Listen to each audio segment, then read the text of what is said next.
If you're watching this story right now, don't scroll away, because what happened to this single dad will change the way you look at kindness forever.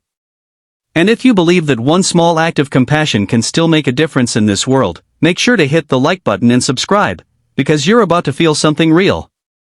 It was a cold evening in a small town outside the city.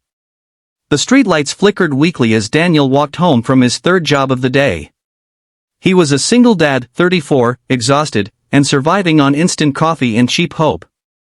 His son, Max, was only 8, but already old enough to notice how his father's shoes had more duct tape than leather. Every night, Max would ask, "Daddy, are we gonna be okay?" And Daniel would smile, no matter how tired he was. "Of course, buddy. We always are." That night, Daniel stopped by a 24-hour diner. He had exactly $4.83 left in his wallet, barely enough for a small meal. He hadn't eaten since morning, but Max's lunch for school was already packed at home, even if it was just a peanut butter sandwich. As he sat down at the corner table, he noticed a woman by the window, shivering, wearing a thin, torn coat. Her hair was messy, her face pale, and her hands trembled as she held an empty coffee cup. Something about her broke his heart. Maybe it was because she looked like she hadn't been cared for in a long time. Or maybe because, deep down, Daniel knew what it felt like to be invisible. He waved the waitress over. "Can you give that lady something warm to eat? Maybe soup and toast?" The waitress raised an eyebrow. "You sure? You look like you need that more than she does." Daniel nodded softly. "Please. I'll pay for it." When the bill came, he handed over every dollar he had left, not caring that he'd have to walk home hungry. When the woman looked up, surprised, he just smiled and said, "Everyone deserves a warm meal once in a while." She tried to speak, but words failed her. He just waved and left quietly, disappearing into the cold.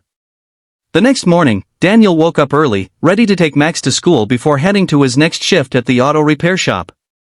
His stomach ached from hunger, but he brushed it off, he'd been through worse. As they stepped outside their small apartment building, Max tugged on his sleeve. "Daddy, whose car is that?" Parked right in front of their building was a black limousine, the kind of car that didn't belong in this part of town. Two men in suits stepped out, followed by a woman in a sleek coat and dark sunglasses. Daniel's heart raced, he thought maybe it was a mistake, or worse, some kind of joke. The woman smiled gently as she approached. "Mr. Daniel Evans?" Yeah, that's me," he said cautiously. She removed her sunglasses, and his eyes widened. It was her.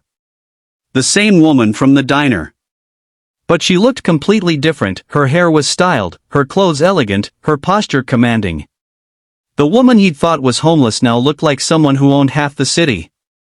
"I'm sorry for surprising you," she began softly. "My name is Victoria Hale. I'm the CEO of Hale Industries." Daniel blinked in confusion. I don't understand." Victoria smiled, her eyes misty.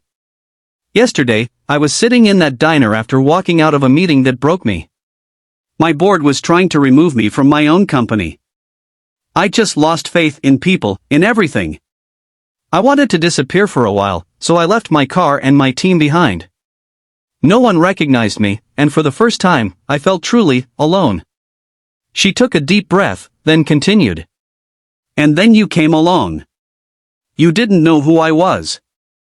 You didn't ask for anything. You just helped me." Daniel stood there, speechless. Max held his father's hand tightly, looking between them. Victoria nodded to her driver, who opened the limo trunk. Inside were several boxes, groceries, new clothes, and a wrapped envelope. "This is not charity," she said gently. "This is gratitude. You reminded me that compassion still exists. And I'd like to offer you something in return." She handed him the envelope. Daniel hesitated, then opened it slowly. Inside was a check. He blinked, thinking he was imagining it. $50,000. He stammered, "Ma'am, I can't accept this. That's too much." Victoria shook her head. "It's not nearly enough for what you gave me back." He frowned. "What did I give you?" Her voice cracked. Hope. You gave me hope.